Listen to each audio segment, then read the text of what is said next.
गाडी मध्येच बंद पडली. अर्धा किलोमीटर चालवत आणली आणि इथून पुढे अजून चालवत जायचं आहे साधारणपणे. काय बरं, परवा तू काय म्हणत होती, बाबा वेळ देत नाही ना? हां, आता हे काय करतोय मी? पार्टी देतोस. मग वेळ आणि पार्टी दोन्ही असतात ना.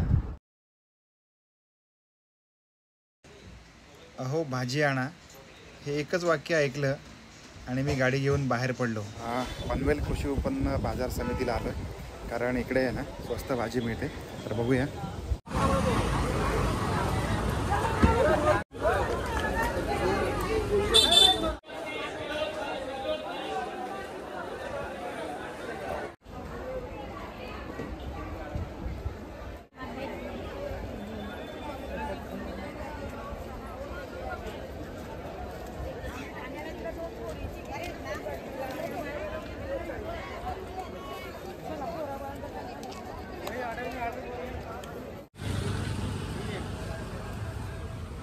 खरेदी करून झालेली आहे आणि इकडे खूप चिखल वगैरे पण होता, त्यामुळे एकदम चप्पल आणि एकदम वातावरण खराब आहे. पण इकडे कसं माहिती आहे का, भाजी एकदम स्वस्त मिळते, त्याच्यामुळे मग आम्ही होलसेलमध्ये इथूनच घेऊन जातो.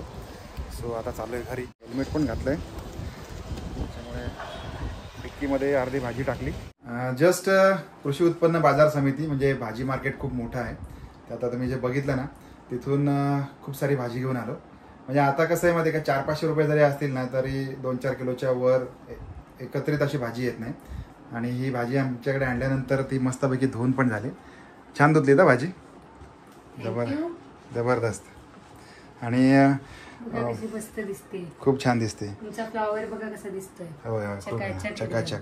आणि हे धुण्याची एक स्पेशल टेक्निक आहे, कारण ह्याच्यावरती डस्ट असते, केमिकल असतं, इतर पार्टिकल असतात आणि हवेचा सुद्धा प्रादुर्भाव झालेला असतो, एअरबोर्न बॅक्टेरिया ज्याला म्हणतात ते. आणि सगळं घालवायचं असेल ना तर एक स्पेशल टेक्निकनी घालवावं लागतं. म्हणून मला असं वाटतं की असं म्हणतात की बाहेरचं खाऊ नये, का जेव्हा आपण घरामध्ये एखादी गोष्ट आणतो त्यावेळेला ती व्यवस्थित त्याचं धुवून घेतली जाते, वाळवली जाते आणि एकदम प्रॉपर केलं जातं. वांगी मला वाटतं आज ना 30 रुपये अर्धा किलो होती. हां, बीट 60 रुपये किलो होतं. ही 40 रुपये अर्धा किलो. आलं 50 रुपये पाव किलो. टोमॅटो, येस, टोमॅटो 60 रुपये किलो. आणि काकडी सुद्धा मला वाटतं 20 रुपये अर्धा किलो. कोथिंबीर 20 रुपयाची जोडी. मिरची 60 रुपये किलो होती मला वाटतं. आणि फ्लॉवरसुद्धा 40 रुपये पाव किलो. आणि हे 40 रुपये पाव किलो. हो. आणि खजूर 70 रुपये पाव. 190 रुपये किलो आंबा. आता काय आहे, हा दशहरी आम म्हणून आणला आहे आणि हा हापूस म्हणून खावा लागणार आता, कारण हा सीझन संपत आला आहे. तरीसुद्धा म्हणजे 90 रुपयाचे 2 आंबे साधारणपणे, इतका महाग आहे. सो ही भाजी अशी मस्तपैकी छान धुतली आमच्या मॅडमनी. किती छान दिसतंय ना. आणि माणसाच्या आरोग्यामध्ये कॉन्ट्रीब्यूट करणारे 2 घटक असतात. एक म्हणजे तुमचा हा आहार आणि दुसरा म्हणजे साक्षात परमेश्वर. हे 2 जर का व्यवस्थित असले, दोघांची कृपादृष्टी तुमच्यावर असली, तर आरोग्य एकदम ठणठणीत राहतं. बरोबर आहे? नक्कीच. ओके. सो हे मस्त धुवून झाले. आता नंतर फ्रीजला टाकणार ना. वाळल्यावर आता दुपारी फॅन खाली वाळेल. आणि कोथिंबीर जरा ही होते ना, कोमेजते, म्हणून तिच्यावर झाकण टाकून ठेवते. ओके. बाकीची चालते. 4 वाजता उठून भरून टाकणार. येस. आणि आरोग्याशी संबंधित ह्या ज्या गोष्टी असतात ना, म्हणजे आता आम्ही एक नवीन थीम घेऊन येतोय की त्याच्यामध्ये असं आहे की माणसाच्या आयुष्यामध्ये कॉन्ट्रीब्यूट करणाऱ्या ज्या 3-4 गोष्टी आहेत, त्याच्यामध्ये एक आहे तुमचा आहार. आहार कसा असावा त्याच्याबद्दल येणाऱ्या भागांमध्ये आपण बोलूया. त्याच्यानंतर विश्रांती, पुरेशी विश्रांती पाहिजे, कारण आजकाल कसं झालं आहे, सगळीकडे दगदग, डोक्यामध्ये प्रत्येक वेळेला काही ना काहीतरी विचार. त्याच्यानंतर सकारात्मक दृष्टिकोन पाहिजे आयुष्याकडे बघण्याचा. बाहेरच्या अडचणी, येणारे प्रॉब्लेम, होय, काही जरी असेल तरी पण त्याच्याकडे सकारात्मक दृष्टिकोनातून बघितलं पाहिजे, तरच त्याच्यातून आपल्याला मार्ग मिळू शकतो. आणि व्यायाम हा एक फॅक्टर आहेच. तो म्हणजे आपण बऱ्याच वेळेला त्याच्याकडे दुर्लक्ष होतं. आपण कुठेतरी आपल्या आहारामध्ये करेक्शन करण्याचा प्रयत्न करतो. त्याच्यानंतर सकारात्मक दृष्टिकोन ठेवण्यासाठी किंवा पॉझिटिव्ह राहण्यासाठी, हॅपी राहण्यासाठी सुद्धा आपण काही ना काही करत असतो. फिरायला जातो किंवा काही चांगल्या सिरियल बघत असतो. आणि याच्या सगळ्यामध्ये थोडंसं व्यायाम कुठेतरी दुरावतो. तर या सगळ्या गोष्टींना एकत्रितपणे किंवा याची मुळी कशी बांधता येईल हे या येणाऱ्या एपिसोडमध्ये किंवा येणाऱ्या भागांमध्ये असणार आहे. की उगाच आपण काहीतरी बाष्कळ बडबड करण्यापेक्षा अशा काही गोष्टी ज्या आता जे सांगितलं, मग पॉझिटिव्ह ॲटिट्यूड असू दे, त्याच्यानंतर आहार असू दे, मग व्यायाम असू दे, विश्रांती तर आहेच, या सगळ्यांना एकत्रित घेऊन आपण चांगल्या प्रकारे आयुष्य कसं लीड करू शकतो. रिलेशनशिप असू दे, म्हणजे सामाजिक बांधिलकी असेल, समाजातील रिलेशनशिप असेल, त्याच्यानंतर आपले घरातले एकमेकांशी असणारे संबंध असतील, या सगळ्या बाबतीतले व्हिडिओ, नाविन्यपूर्ण व्हिडिओ घेऊन येणार आहोत. त्यामुळे येणारे सगळे व्हिडिओज तुमच्यापर्यंत पोहोचण्यासाठी चॅनलला जरूर सबस्क्राईब करून ठेवा. शेठ गोशाळा मंडणगड यांनी नुकतंच लाकडी घाणा तेलासाठी टाकलेला आहे आणि तिथून आणलेलं हे शेंगदाण्याचं तेल, याच्या उत्तम अशा पुऱ्या आज पहिल्यांदा करून बघितल्या. आणि त्यांनी सांगितलेल्या दाव्याप्रमाणे कुठेही तेलकट होत नाही आणि हे बघूनच अतिशय मन प्रसन्न होतं. याच्यावरचा डिटेल व्हिडिओ देखील केलेला आहे, तो देखील नक्की पहा. जस्ट कामावरून निघालो आणि गाडी मध्येच बंद पडली. अर्धा किलोमीटर चालवत आणली आणि इथून पुढे अजून चालवत जायचं आहे. साधारणपणे 1 किलोमीटर चालत जावं लागणार गॅरेज येईपर्यंत. आणि अतिशय दमछाक झाले, बघू शकता घामाच्या धारा लागल्यात. पण काय पर्याय नाही, मध्यमवर्गीय माणूस अशा स्वरूपाच्या ज्या गोष्टी घडतात त्याला सामोरं जावंच लागतं.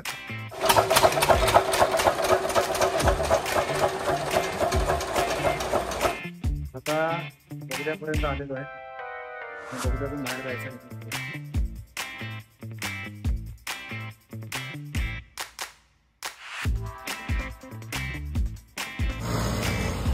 आता तर पाऊस पण आला.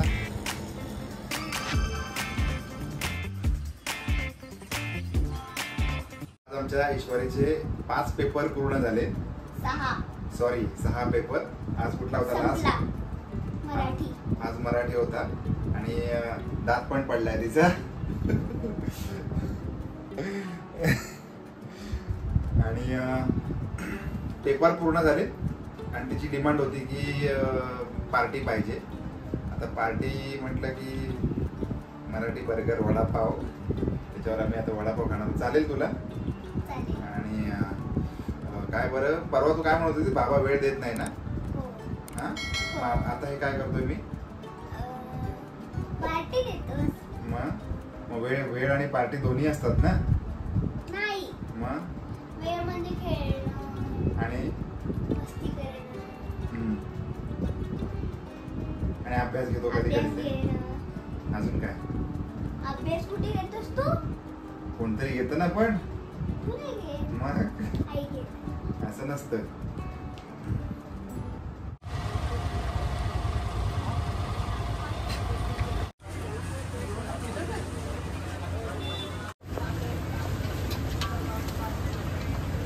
गरम छोला भटूरा गरम है भाई.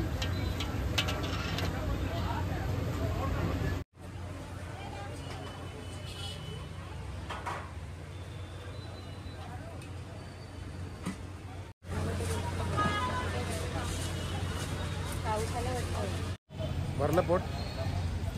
चला मग.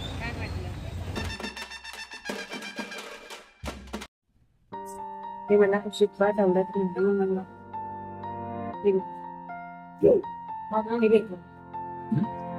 ते मला आवडत नाही.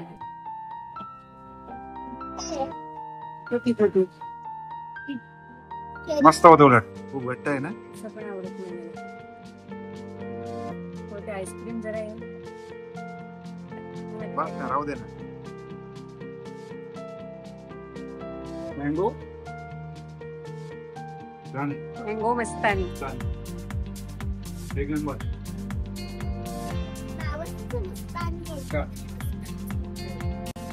तर नमस्कार. गुलाबजाम आवडतात? आम्हाला तर आवडतात. तर बरेच दिवसानंतर हा एक गोडाचा बेत आहे आणि गुलाबजामचा बेत आहे. तर गुलाबजाम आता करायला घेतलेला आहे रविवारची संध्याकाळ आणि अचानक ठरलेला बेत. त्यामुळे आता 6:15 वाजलेले आहेत संध्याकाळचे आणि आता डोक्यात आलं आणि लगेच करायला घेतलेले आहेत. हो. इकडे एकीकडे पाक करायला ठेवलेला आहे, एकीकडे गुलाबजामचं पीठ. इसको हिंदी में चाशनी बोलते हैं. मिक्सच आहे. तो चाशनी बोलते हैं हिंदी. हा चाशणी. मराठीमध्ये आपला पाक. पण पाकाचं वैशिष्ट्य काय आहे? पाक असा नाही करायचा, तो साखर विरघळली की 1-2-5 मिनिटं उकळवायचं फक्त. जस्ट चिकटपणा आला पाहिजे त्याला. पण पाकाला मला असं वाटतं की पाक जो असतो ना तो समजा तुम्हाला लाडू करायचे असतील तर तो वेगळा असतो. हा, ते 1 तारी 2 हा, तारी 1 वगैरे तारी असं किंवा काही. 2 ह्याला तारी तार असं काढायचीच नाहीये. त्याला तार नाही काढायचा, हा फक्त Just उकळवून द्यायचा. चिकटपणा, हा, आला त्याला पाहिजे. तिखटपणा आला पाहिजे. बरोबर. आता पूर्ण साखर पूर्ण विरघळाची वाट बघायची आपण, है ना? आणि नंतर 5 मिनिट उकळू द्यायचं. 5 मिनिट उकळू द्यायचं आणि गरम ठेवायचं. गरम असताना त्याच्यामध्ये हा. आपण घालायचे गुलाबजाम ना. बाहेर जर घ्यायला गेलात ना तर मला वाटतं खूप महाग आहेत ना, पाव किलो वगैरे. म्हणजे तिथे माहिती नाही, आता आपण तर आणत नाही मोस्टली. पण गुलाबजाम सारखे पदार्थ घरीच केले जातात. पण जर का दुकानातून आणायचे म्हटले तर मला असं वाटतं की 300-350 रुपये किलो तरी असतील ना. जास्त. आता हे तुमचं पीठ झालंय म्हणून मला वाटतं. मी जरा छोटेच करणार आहे पण. एकीकडे पाक पण झालेला आहे. असं छान गुळगुळीत करायचं पण टेक्स्चर त्याचं. गोल आकार आला पाहिजे छान एकदम. बरोबर, मस्त. गुलाबजाम बघून असं त्याची जी गोळी आहे ना ती गोळी सुद्धा बघून मस्त वाटतं एकदम. टेस्ट वाटते अशी एकदम मस्तच. आणि पाऊस दुपारपासून थांबलाय ना. पनवेलमध्ये पाऊस पूर्ण थांबलाय. आणि आज जी परिस्थिती होती पनवेलची म्हणजे अक्षरशः या भागामध्ये बिल्डिंगमुळे कधीच पाणी भरत नव्हतं. त्या भागांमध्ये पाणी कमी असल्यामुळे. हा. आता बिल्डिंग जागोजागी बिल्डिंग झाल्यामुळे बरोबर पाणी जायलाच जागा राहिली. जायलाच जागा नाही. तर ज्या ठिकाणी आम्ही विचारही करू शकत नाही अशा ठिकाणी पाणी भरलेलं होतं. आता इथून पुढे काय होणार काय माहिती. आता एवढ्या 10-12 वर्षात आम्ही पहिल्यांदाच ऐकलं की त्या एरियात पाणी. आणि रिझन फक्त आहे की जे बांधकाम होत आहेत त्या बांधकामांमुळे सगळं पाणी इकडे आलेलं आहे. त्याच्यामुळे जर का आपण पनवेल भागामध्ये प्रॉपर्टी घेत असाल किंवा बघत असाल तर पाण्याच्या दृष्टिकोनातून बघा. कारण ही जी नदी आहे गाडी नदी ही पनवेलला विळखा घालून जाते. त्याच्यामुळे या बाबतीत फक्त थोडंसं सावध आहे ना. नंतर कसं होतं प्रॉपर्टी आपण एकदाच घेतो आणि त्याचा सतत पश्चाताप करावा लागतो. आणि जर घेतली तर कमीत कमी पहिल्या मजल्यावर किंवा त्याच्यावर बघा. ग्राउंड फ्लोअरला घेऊ नका शक्यतो. बरोबर. कारण इथून पुढे पनवेलची प्रॉपर्टी किंवा पनवेलमध्ये घर असणं हे प्रत्येकाचं स्वप्न असतं. कारण मुंबईचं प्रवेशद्वार या बाजूने आपण याला म्हणू शकतो. त्याच्यानंतर विमानतळ असेल. आता उशीर लागतो ही गोष्ट वेगळी आहे पण पनवेलचं जंक्शन आहे. ह्या सगळ्या गोष्टी इथे होणार आहेत पुढच्या 4-5 वर्षांमध्ये. दादर ठाण्यासारखी परिस्थिती होणार आहे. बरोबर, 5-7 वर्षात. नक्की 10 वर्षात नक्की दादर ठाण्यासारखंच होणार. आणि मला ते तुमचं साखर पूर्ण वेगळं वेळेला हवाय तो तापला असेल. हो तापलाय खूप. हवा रे बाळा. तुला माहितीये जेव्हा मुलं स्वतःहून जेव्हा अभ्यासाला बसतात ना तेव्हा आई बाबांना किती बरं वाटतं माहितीये. आज स्वतःहून बसलीस ना त्याच्यामुळे मला खूप बरं वाटलंय. आणि थँक्यू ऑल्सो. काल एक्झाम झाली आणि दुसऱ्या दिवशी लगेच अभ्यास. आतमध्ये काय चाललंय माहितीये का. काय चाललंय माहितीये.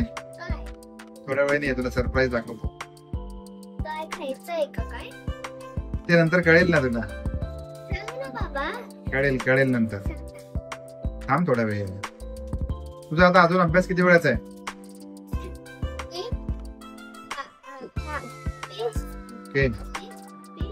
Oh my God. ठीक आहे कम्प्लीट कर. आता पतंजली तूप घातलंय.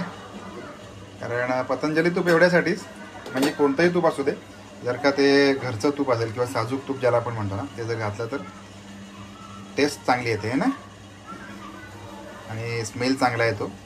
आणि म्हणूनच जे काही पदार्थ असतील आपल्या जे घरी पदार्थ आपण केले जातात ना त्या पदार्थाला चव असते आणि हेल्दी असतात.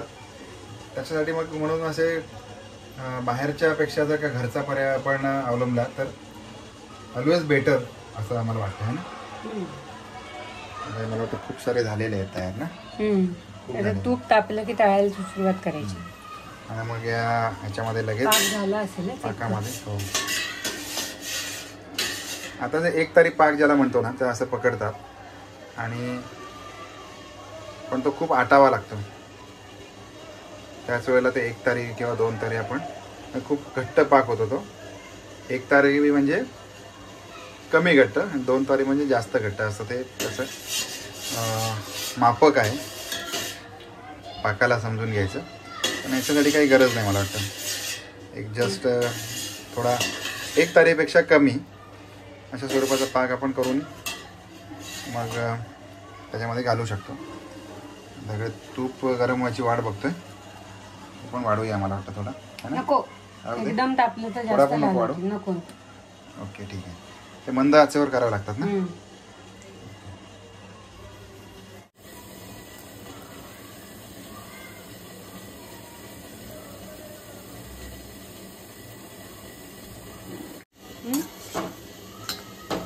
ते कंटिन्यू हलवत राहायचं नाही तर म्हणजे असं खाली चिकटलंय ना साईडला जरा चिकटलंय म्हणजे जास्त लाल झालं तसं सगळीकडनं तसं होते. जी बाजू खाली राहील ती जास्त लाल होते म्हणून हलवत राहायचं म्हणजे सगळ्या साईडने व्यवस्थित त्या एका कलरवर येतात. Golden brown. Yes golden brown सोनेरी रंगावर.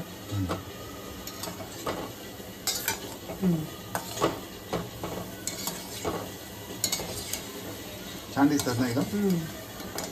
असं वाटतं उठून पटापट तोंडात घालावे गरम गरम.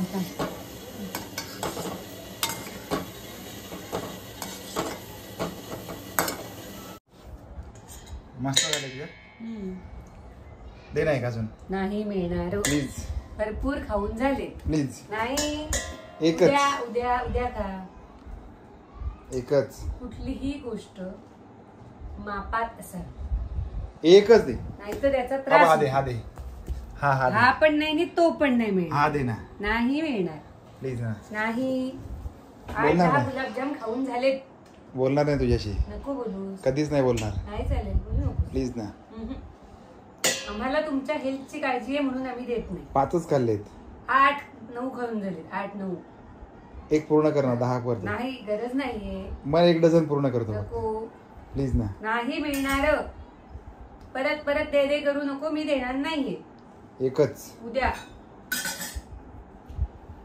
बोलणार नाही तुझ्याशी. कट्टी फू आलगट्टी बालगट्टी 12 महिने बोलू नको. लिंबीचं पान तोडू नको. तोडलंस तर तूच लाव. ठीक आहे चल. कट्टी फू. मी पण कट्टी फू.